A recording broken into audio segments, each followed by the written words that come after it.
Evening, I'm Spot On Weather meteorologist Matthew Euler, and welcome to my latest video. Now, this video, it's taken me some time to really put this together, but it takes a lot of research looking into this topic. I'm going to cover sea surface temperature anomalies. The main focus on those sea surface temperature anomalies is going to be in the Pacific Ocean, and then I'm going to look at how those sea surface temperature anomalies may or may not impact the downstream U.S. weather. On this opening slide tonight, I'm showing an image of an El Nino wintertime situation here in 2016, and you'll notice that maroon and the red coloring over the equatorial portions of the central tropical Pacific there. Let me go get my highlighter out. Okay, my laser pointer. But right in this area here. So we had unusual warming of waters, generally in that Nino 3.4 region, indicating the El Nino in 2016. And so we're going to examine this, and let's go right into it. My overview is looking at sea surface temperature anomalies. We definitely feel that they play a significant role on the United States weather. There have been many cases in which these specific sea surface temperature anomalies have set up across the North Pacific. Really in the wintertime, we've seen things such as a warm blob or these marine heat waves, and they tend to couple with the overlying atmosphere, these sea surface temperature anomalous areas. They couple with the overlying atmosphere, and certain weather patterns and certain downstream weather effects are the results. Now, we are most familiar with the ENSO warm and cold phases, whether we're talking El Nino or La Nina, and with what their normal expected outcomes or weather might be.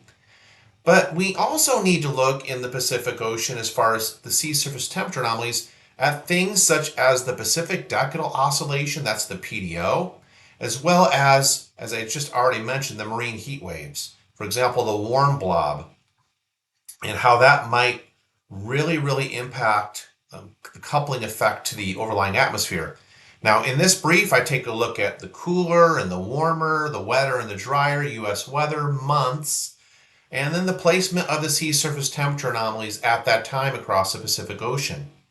I examine the data that goes back approximately 23 years to the year 2000 to identify potential relationships between these anomalies of the waters of the Pacific Ocean and the United States air temperatures and precipitation patterns.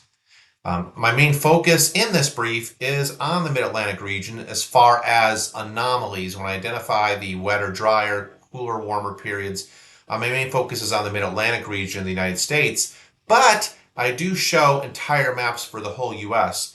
So you are going to get something out of this video, whether you're living in the west coast of the U.S., central U.S., you're still going to get to see the entire U.S. and the anomalies, the air temperature and the precipitation anomalies. So let's take a look and kick things off with cooler than normal summer months. Now, I looked at 5 specific cases going back to the year 2000, and let's start things off by looking at June 2003 anomalies. Now, in each of these anomalies slides, you're going to see on the left the temperature anomalies, and then on the right, you're going to see precipitation anomalies. And let me just get the landscape down for you to understand what you're looking at. Green and blue coloring on the graphic on the left of each of these slides for the temperature anomalies indicates below normal temperatures. And then the orange shading indicates above normal temperature anomalies. When you see like this gray coloring here, that generally indicates near average temperatures for the specific month we look at. Looking on the right, the brown coloring indicates drier than normal conditions, while the green coloring indicates above normal precipitation, wetter than normal conditions. So we look first and examine June 2003. And as you can see over here on the left, it was a very cool month from the Rocky Mountains, which extend north-south about this point right here from Wyoming down to eastern Colorado, all the way to the East Coast. It was below normal this specific month in June of 2003. We had above normal temperatures out in the western U.S. We look at the graphic here on the right. Look how dry the western United States was in June of 2003. Very much below normal. And then it was wetter than normal, indicated by the green coloring, anywhere from southeast Colorado down to Texas, along the U.S. Gulf Coast, down to Florida, right on up the East Coast actually, into West Virginia, Kentucky, Virginia, right on up to eastern Pennsylvania, New Jersey, and so on. We look at the sea surface temperature anomalies now for June 2003, and we notice, whenever we're looking at these sea surface temperature anomalies, by the way, blue coloring indicates below normal water temps, and the orange coloring indicates above normal water temperatures. So in June 2003, the sea surface temperature anomalies across the Pacific indicated ENSO neutral conditions. Looking at August 2004 anomalies, another cool summer month. A big area of the United States was below normal. Look at these coolest readings there across the southern plains in Oklahoma and Kansas, right on up to the Midwest and the northern plain states. But that blue extended across a large area of the United States in August 2004, with the only slightly above normal spot for temperatures across the Pacific Northwest. We look at the overall graphic here on the right, the precipitation anomalies. A very wet month in August 2004 for the Pacific Northwest, Washington, Oregon, right on into parts of Idaho and western Montana. California was extremely dry, below normal precip. And then we did have some other wet areas in the east. The Mid-Atlantic was wetter than normal in this particular year. Florida was wetter than normal in this particular month, I should say. And then the Midwest was wetter than normal in August 2004. Now, what did it look like for the sea surface temperature anomalies across the Pacific? All right, two things stick out to me here on this analysis. The first thing is these above normal waters stretching from, they're mainly focused in the east, the central equatorial Pacific, in this case in August 2004. And then we notice very pronounced above normal temperatures across the Gulf of Alaska, stretching down along the U.S. West Coast. Now, this is what's known as a positive Pacific decadal oscillation. Whenever you have above normal water temperatures off the west coast of the U.S. or the eastern North Pacific, that's a positive PDO. Those are the two major things that really get my attention when I look at this chart. Moving ahead to August 2017, temperature anomalies. Again, from the Rocky Mountains to the East Coast, conditions were below normal in August of 2017. The above normal or warmer than normal readings were across the western U.S., from Washington State down to California, including Nevada. Look over here on the right. It was a very dry month in August 2017 for Montana, right on over to the Pacific Northwest, specifically Washington State down to coastal Oregon, as well as portions of Northern California. It was drier than normal. And then on the other side of this thing, very much above normal precipitation across Texas. Look at this in the southeast Texas area, across Houston, right on up towards Louisiana. And then it was drier than normal from the Midwest, stretching to New England for August 2017. Now, what are some of the main sources of precipitation to cause these wetter than normal conditions in August down here in Texas and the Gulf Coast? That would be hurricanes. And so I don't have the data to see what kind of tropical systems may have impacted this area in August of 2017, but I have a sneaky suspicion there might have been something that maybe made landfall into southeastern Texas and really push these rainfall totals in excess of 200% above normal. Additionally, you typically get summer thunderstorms, which tend to dump heavier showers along the Gulf Coast and the Deep South in the summer months. So I just wanted to put that out there. Looking at the August 2017 sea surface temperature anomalies, wow, look at the Pacific Ocean in August 2017. Things were much above normal. And I'm not just talking about further south in latitude, I'm talking about further north in latitude, across the eastern North Pacific above normal, very drastically above normal across parts of the northwestern Pacific, off the coast of Japan, right up to the Kamchatka Peninsula, off the coast of Russia, into the Bering Sea. Much above normal conditions for those water temperatures. We were looking at an ENSO neutral condition down here in the Nino 3.4 region for August 2017. Now let's move ahead to another cool summer month, July 2009. And wow, look how much below normal things were indicated by the green coloring here. Temperatures on the order of 5 to 7 degrees Fahrenheit below normal across the upper Midwest, right on into the Ohio Valley in July 2009. Pennsylvania, you're in it as well. The blue shading indicating temperature anomalies 3 to 4 degrees Fahrenheit below normal along the eastern seaboard up to New England. And the warmer than normal temperatures were over southern Texas, right on back to the desert Southwest in July of 2009. and then up in the Pacific Northwest area, Washington, Oregon. Look at the precipitation anomalies over here for July 2009 on the right. Much below normal across southern Texas, also across the west coast, much below normal. As far as precipitation in July 2009, wetter than normal, believe it or not, across parts of western Montana and across New England, as well as the Mid-South, Memphis, Little Rock, right on up to western Kentucky, right on the Ohio River, up towards Cincinnati. You had a much above normal precipitation month in July 2009. Now let's take a look at the sea surface temperature anomalies in that month. And you'll notice we have a cooler than normal water situation off the west coast of the United States, off the west coast of Canada. That's an association with that negative. Now we have a negative PDO, cooler than normal water in this location. Additionally, we notice that we see an El Nino signature here for July 2009. So we had El Nino conditions as well.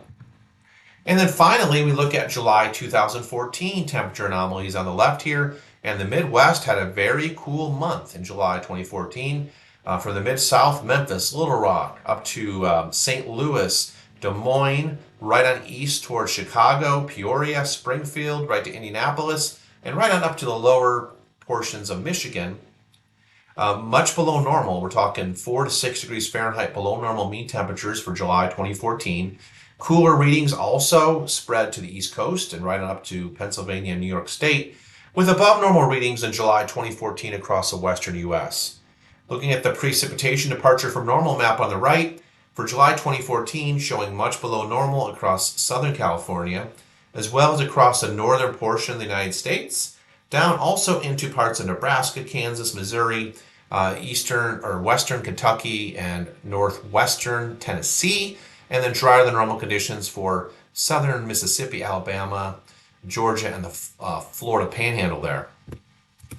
Looking at the July 2014 sea surface temperature anomalies, they showed, did I do this? Okay, no I didn't. Okay, I want to make sure I didn't do it twice, but look at the warming here. This is a positive PDO. We have ENSO neutral conditions in July 2014, but this is just, look at the North Atlantic as well in this case. I mean, around Newfoundland, Brunswick, right there in the far eastern portions of Canada, much above normal temperatures, but the Pacific is really, really above normal in the month of July 2014. We did have ENSO neutral conditions that month. Now, let's take a look at the warmer than normal summer months. We just looked at the cooler than normal summer month, 5 cases. I identify 3 cases with the warmer than normal summer months. June 2010, let's start with that month. Look at the warmth across the mid-Atlantic, 5 to 7 degrees Fahrenheit above normal mean temperatures, as well as this other hot spot here in the Mid-South, Memphis, Little Rock, right on down towards Jackson, Mississippi, Cape Girardeau, Missouri, seem to be the warmest locations in June 2010, while the cooler than normal temperatures were across the Pacific Northwest, Idaho, Montana, Wyoming, and even in the upper Midwest there in Minnesota, which ranked slightly below normal mean temperatures for June 2010. Look at the right here showing June 2010 precipitation departures from normal, very much below normal across the desert Southwest, Nevada, including you in Vegas, right on down to California, as well as parts of Arizona and southern Colorado was drier than normal, and then the deep south, below normal precipitation in June 2010, right on up from the mid-Atlantic up the eastern seaboard towards Boston, New York City, Philadelphia, and we had wetter than normal conditions across the Midwest in June 2010, as well as the Pacific Northwest. We look at the June 2010 sea surface temperature anomalies. In this particular month, we had a lot of blue shading across the eastern North Pacific, indicating a negative PDO. We did see a weak La Nina as well in that Nino 3.4 region, the cooler than normal waters. We did see a little bit above normal waters out towards the Philippines, the Western Pacific. So that was the setup for that particular month. Looking at July 2011, temperature anomalies here on the left, showing a very, very warm situation for July 2011 across northern Texas. The entire state of Oklahoma was running about 7 degrees Fahrenheit above normal in that month. Parts of southern Kansas, 8 degrees Fahrenheit above normal in some of those locations. Missouri, Iowa, Illinois, Indiana, Ohio, all above normal. And this warmth extended all the way up to New England, down 95, Interstate 95, into the Mid-Atlantic as well. Cooler than normal temps existed across the Pacific Northwest. Meanwhile, the precipitation departures from normal on the right show much wetter than normal conditions with those cooler than normal temperatures across Oregon and Washington State. And then we had drier than normal conditions across the southern plains with that intense heat, most likely indicative of upper level ridge that was in control for that month. Additionally, we see drier than normal conditions across New England as well as parts of the mid-Atlantic. If you look at the July 2011 sea surface temperature anomalies, with the focus here across the Pacific Ocean, we see a negative Pacific decadal oscillation. Look at this cooler than normal water situated off the eastern portions of the North Pacific, off the west coast of Canada and the US. And then look at this bullseye. Wow. This is something that's interesting. This looks like one of those marine heat waves where the water temperatures rise excessively.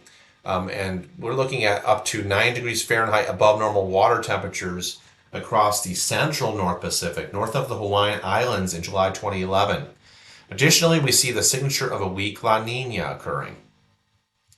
Looking at July 2012 anomalies, a warmer than normal summer month here, definitely across the northern plains, the Dakotas, Nebraska, Kansas, right to the Midwest, Iowa, Minnesota, Wisconsin, Illinois, and Missouri. But we generally had most of the United States running above normal in July 2012. The only cooler than normal readings occurred along the immediate Pacific Northwest as well as down to California.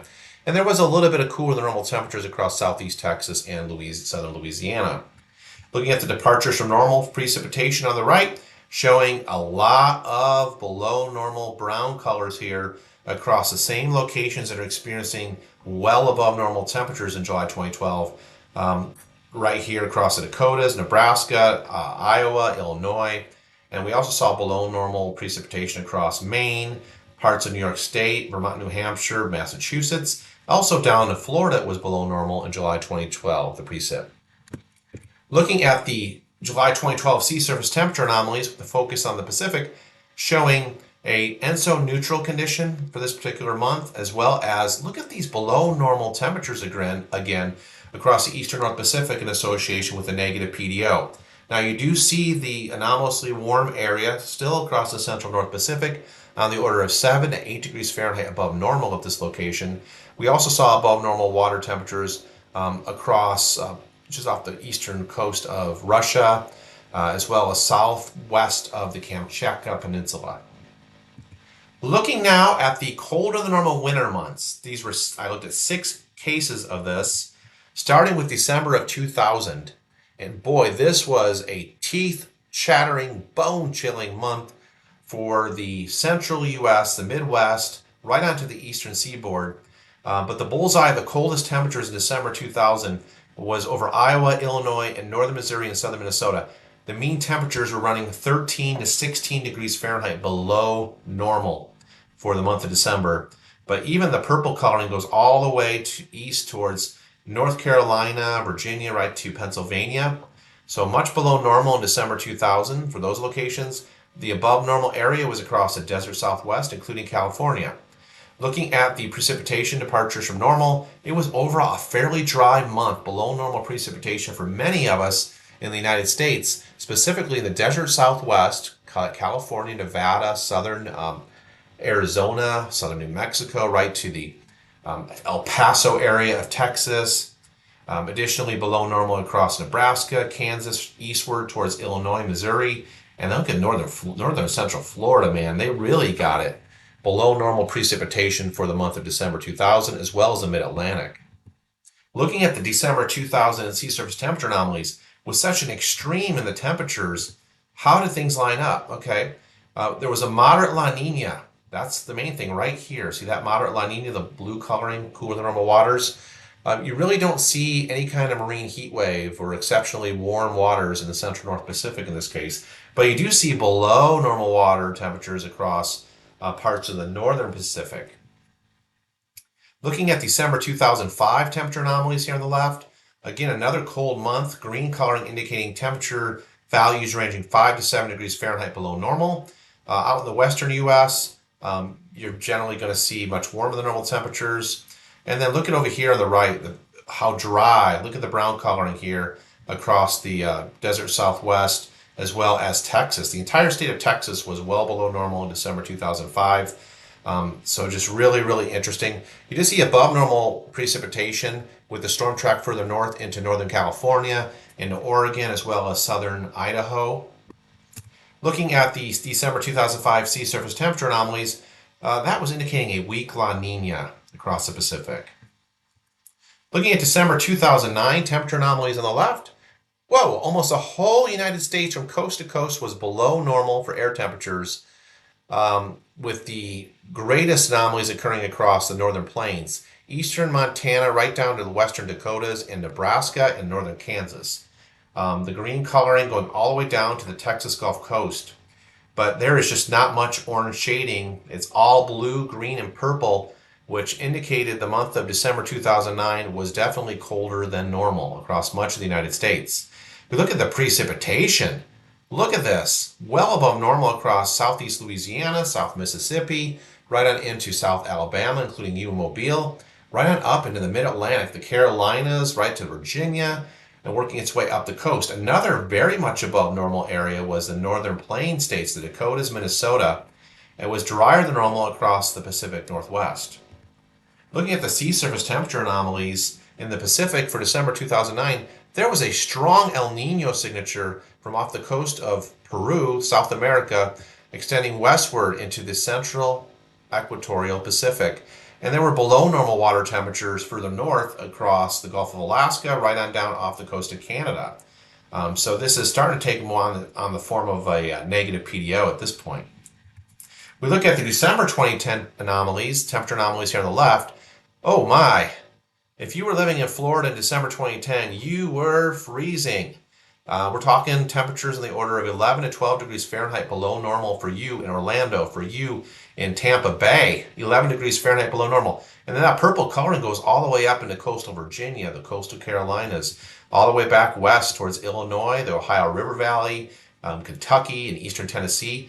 We're talking temperatures 9 to 12 degrees Fahrenheit below normal in this purple shading in December 2010. And wherever the temperatures are much lower or colder than normal, you usually have the opposite effect in the western U.S., in this case across the Four Corners region, where the bullseye of the above normal temperatures was in December 2010. Looking over here on the right, there was a lot of precipitation despite the warmer temperatures across Southern California, Southern Nevada, into Utah and parts of Wyoming in December 2010. And look how dry, despite the bitterly cold air, there's a lot of brown shading going up to the mid-Atlantic, down to Florida, the Gulf Coast, Texas, on up into parts of Iowa, Nebraska, Kansas, and Missouri. So what this tells me with such below normal temperatures and such dry conditions, that most likely we had a lot of continental polar air descending from Canada, even some continental Arctic air descending into the U.S. from Canada, mainly high pressures, Canadian highs dominating the synoptic pattern. Here are the sea surface temperature anomalies in December 2010. Ooh, this one really sticks out. Now we have a negative PDO across the eastern North Pacific, very evident with the blue shading. And we also have a strong La Nina. Looking at January 2014 anomalies, you can pretty much divide the U.S. here. January 2014 featured a cold eastern U.S. and a much above normal western U.S. And the precipitation departures from normal, a very dry western U.S., specifically Arizona, New Mexico, as well as Texas. In January 2014, drier than normal across Iowa, Nebraska, the Dakotas to Montana, as well as the Gulf Coast states up into the Appalachians area. Ohio River Valley was drier than normal. And there were some patches of wetter than normal conditions across North Florida and down toward southeastern Florida into January 2014. Looking at the January 2014 sea surface temperature anomalies, look what we had going on in the Pacific Ocean. This marine heat wave, it's affectionately known as the warm blob. The temperatures were on the order of 7 to 8 degrees Fahrenheit above normal in this area in the northeastern Pacific. And yeah, this played a prominent role in the downstream weather effects in the U.S. In fact, we saw much, much bitterly cold air across the eastern U.S. We just look at this, how below normal things are across the east, and where the warm blob is, or this marine heat wave across the northeastern Pacific. This is going to favor the development of a long wave ridge right over the top of this area, the coupling effect, and that long wave ridge is going to result in a positive Pacific North American pattern and then a downstream trough, persistent trough across the eastern US. That's exactly what we saw. ENSO wasn't really a factor that particular month, January 2014. ENSO neutral conditions existed. Looking at February 2015, now, this was extremely cold. These are the purple coloring and then even this darker purple shading along the waters of the Lake Erie, Lake Ontario, and the New York State and parts of Michigan. 15 to 20 degrees Fahrenheit below normal temperatures in February 2015 in these locations. And then you're doing not much better down across the Mid-Atlantic. 10 to 12 degrees Fahrenheit below normal, Virginia, as well as 12 to 14 degrees below normal across portions of Indiana, Ohio, Kentucky. Look at this cold stretch. It goes all the way down to Florida, where temperatures in Orlando, for example, were about 5 degrees Fahrenheit below normal in February 2015. This, anywhere east of the Rockies, it was a frigid month. West of the Rockies, look what happened in the western U.S. It was the opposite effect. We had that positive P&A going on with a strong upper level ridge in February 15. We had a downstream trough allowing all this cold air to funnel down south from the Canadian area as well as the Arctic.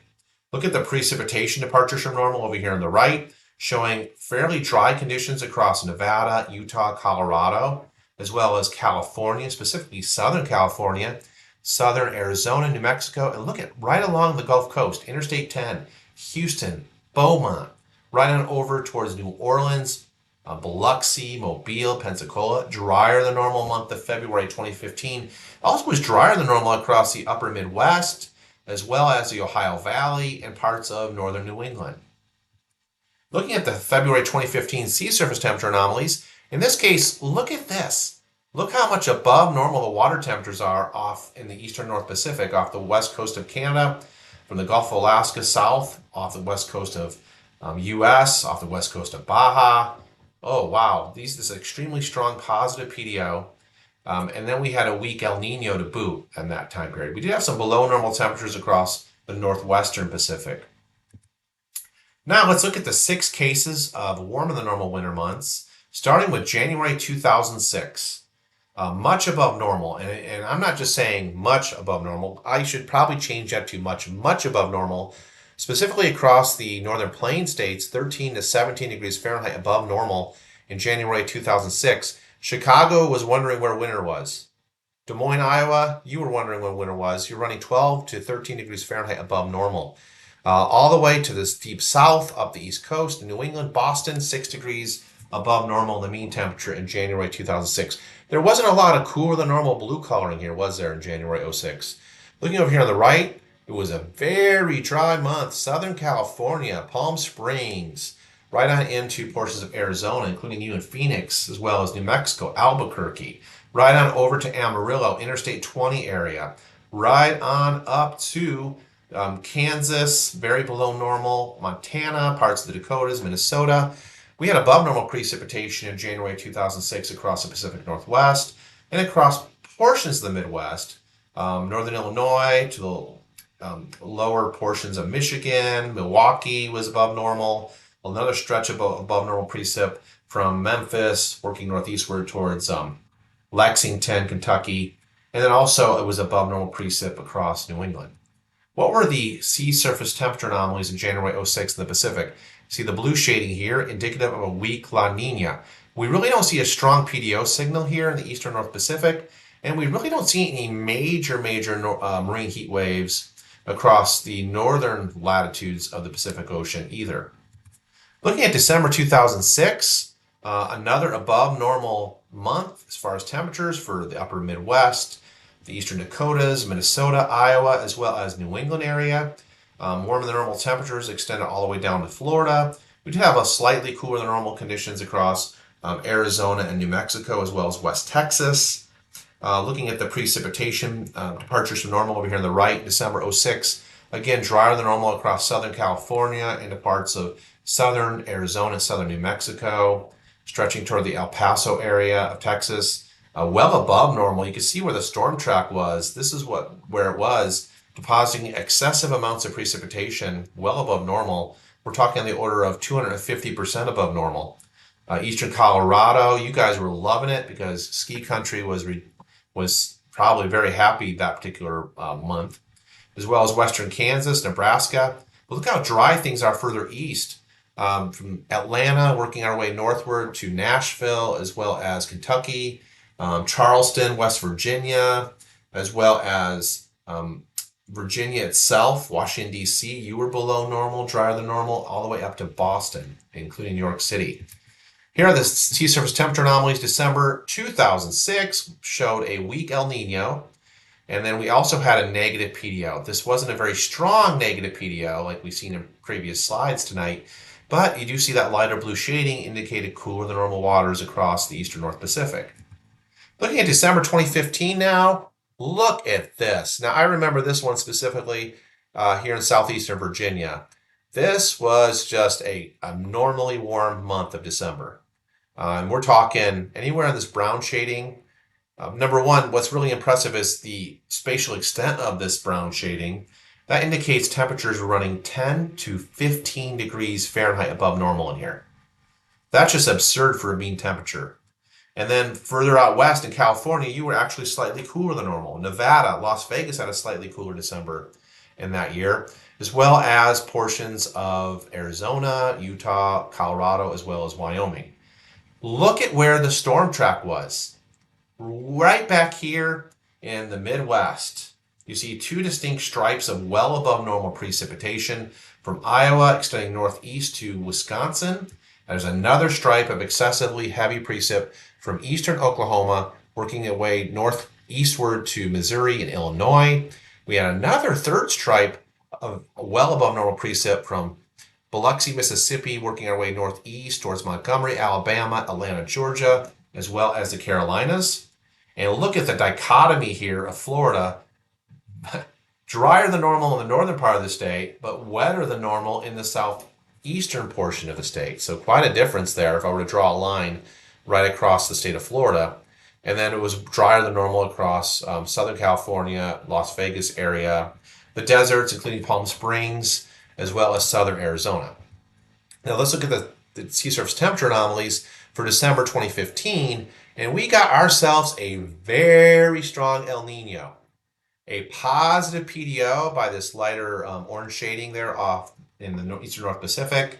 We have generally a very mild, above normal sea surface temperature, a stripe from the eastern North Pacific right on west towards Japan. But this baby, this one right here, this El Nino was very, very strong.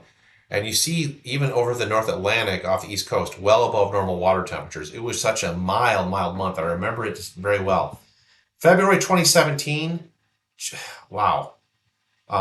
Yeah, this was a very mild month as well, specifically for the Midwest, Iowa, Minnesota, Illinois, Indiana, Ohio, right to Missouri, right on down to Texas, the Gulf Coast above normal, eastern seaboard, mid-Atlantic to New England above normal, February of 17. And you know what you had was this massive ridge, the southeastern ridge, which really just amped up and took control of the weather. Not many cooler than normal spots in February 17 outside of Washington State and Oregon. Looking at the precipitations, departures from normal, well above normal precip from basically LA northward to San Francisco, on up the coast towards Medford, Oregon, Seattle, Washington, even eastern parts of the state were above normal. Boise, Idaho running above normal in February 2017. You see how dry things were from the Midwest to the Gulf Coast, extending east of Florida, right on up Interstate 95, Carolinas, right on into Virginia, up into Philly. Just a drier than normal month, very mild, very much above normal, and drier than normal. Look at the sea surface temperature anomaly distribution here. Across the Pacific, we had cooler than normal waters across the Gulf of Alaska, off the Pacific Northwest. We had warmer than normal waters generally across central North Pacific. But overall, we had an ENSO neutral situation in February 2017. Looking at December 2021 anomalies now. This was another very warm December. And if I remember correctly, this was the year where we saw the Mayfield, Kentucky tornado. This was the month we saw it because of just how mild it was before a strong cold front moved into the area, resulting in those very strong to severe thunderstorms. Look at this: Texas, northeast of Missouri, Arkansas, Louisiana, Mississippi, Tennessee, Kentucky. Well above normal. We're talking 10 to 12 degrees Fahrenheit above normal mean temperatures in December 2021. The cooler than normal spot was over northern Montana, and that was pretty much it, running 4 to 6 degrees Fahrenheit below normal there. Over here on the right, precipitation departures from normal, very wet in California, very wet for Vegas, for Nevada, right on into Utah and Colorado, wetter than normal across Montana, stretching east, specifically here into northern Minnesota, had a very wet month. But look how dry it was in the southern plains down to Texas, extending our way eastward along Interstate 10 towards Mobile, right on down towards Tampa and Florida, Miami, you're drier than normal. And then there was another area from basically the Asheville, North Carolina area, extending northeastward into Virginia, working our way northeastward into eastern parts of PA, New Jersey, Delaware, Long Island there, New York City, Boston, below normal precipitation. And here was the temperature layout in December 2021. As far as sea surface temperature anomalies, we had a moderate La Nina going on across the equatorial Pacific. And we also saw, some pretty significantly above normal sea surface temperature anomalies off the coast of northern Japan, working our way eastward. A little pocket of cooler than normal water there in the Gulf of Alaska. And then concluding our analysis of these anomalies for the U.S., as well as the sea surface temperature anomalies, we examined January 2023, just a few months ago. And yeah, everybody knows how mild it was in January 2023. Looking generally extending east from Illinois, Indiana, Ohio, Pennsylvania, right on up to New England. Boston, you're running 9 degrees Fahrenheit above normal. New York City, also 9 degrees Fahrenheit above normal mean temperatures. Philly, 9 degrees above normal. Pittsburgh, 10 degrees above normal. Columbus, 10 degrees above normal. Indianapolis, 10 degrees above normal. Chicago, 9 degrees Fahrenheit above normal. Milwaukee, you're 9. And then right on up towards even the icebox, for goodness sake, of the U.S., International Falls is running 9 to 10 degrees Fahrenheit above normal in January of 2023. Cooler than normal temperatures occurred associated with upper level trough across the western U.S. And that storm track, just storm after storm, plowed into central and southern California in January 2023. We had a very strong Pacific jet stream, just atmospheric rivers dumping enormous amounts of precipitation into Nevada, into Utah, into Wyoming, and even extending eastward into parts of northeast Colorado. Look at the front range of the Rockies here in Colorado. You guys were loving life as far as this pocket of colder than normal temps plus the above normal precip.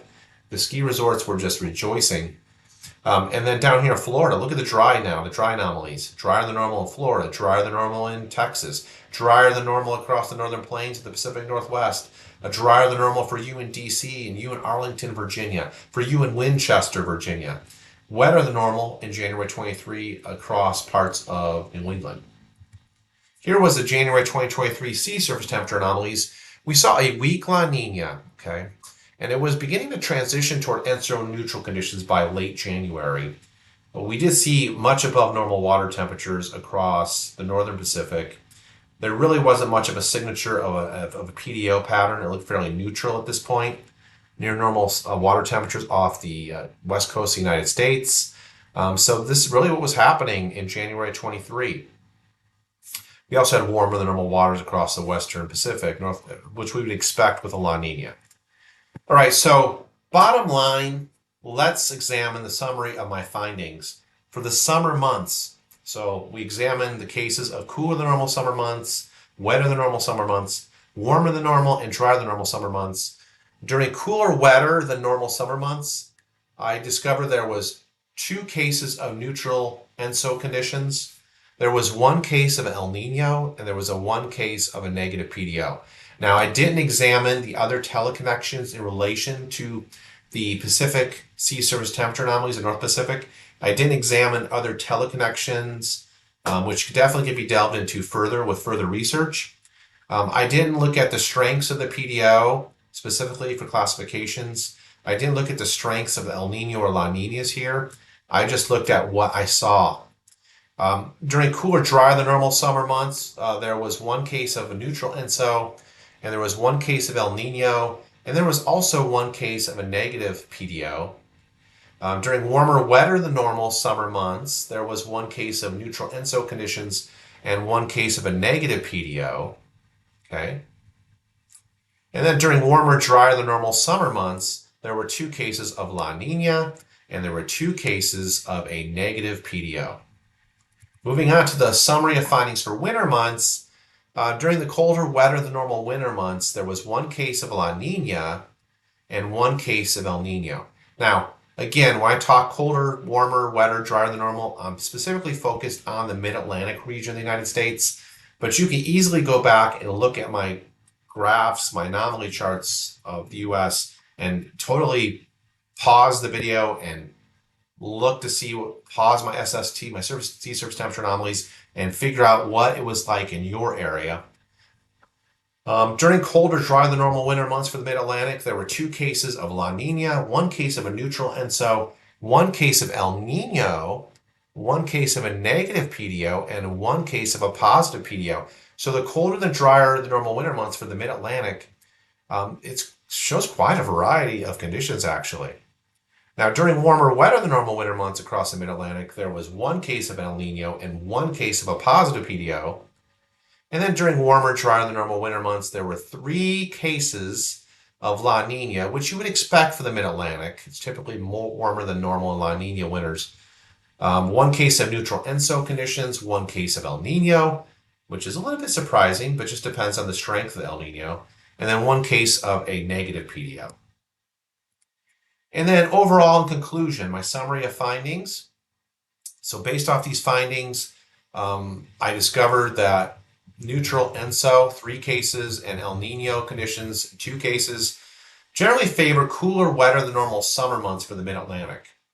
So whether we're talking neutral ENSO, 3 cases, El Nino 2, think cooler and wetter than normal summer months for the mid-Atlantic. The PDO was split down the middle. There was a case where we had 1 positive and 1 negative. Now, La Nina plus that negative PDO generally favored warmer and drier than normal summer months. La Nina slightly edged out El Nino here for colder than normal winter months. This may be due to the limited sample size, however, as El Nino is typically favoring a colder than normal mid-Atlantic in the winter season. So, yeah, in my smaller sample size going back to 2000, the year 2000, if I go back further in time, I might discover El Nino outnumbering the La Nina cases. Now, La Nina favored warmer, drier than normal winter months, 3 cases to 2 cases over El Nino. The PDO, again, was split down the middle. And when we talk about warmer, drier than normal winter months, where we had both a positive and a negative PDO case. And my main thought here is further research is necessary on the effects of Pacific Ocean sea surface temperature anomalies, as well as downstream air and precipitation anomalies for the United States. It's definitely necessary. I think if we expand the sample size further back in time, maybe we go back, let's say, to 1980, vice year 2000, we could possibly yield more definitive results and relationships. And so, that's something interesting. This is my last slide for tonight's video, but I got a lot of great topics upcoming for the summer season.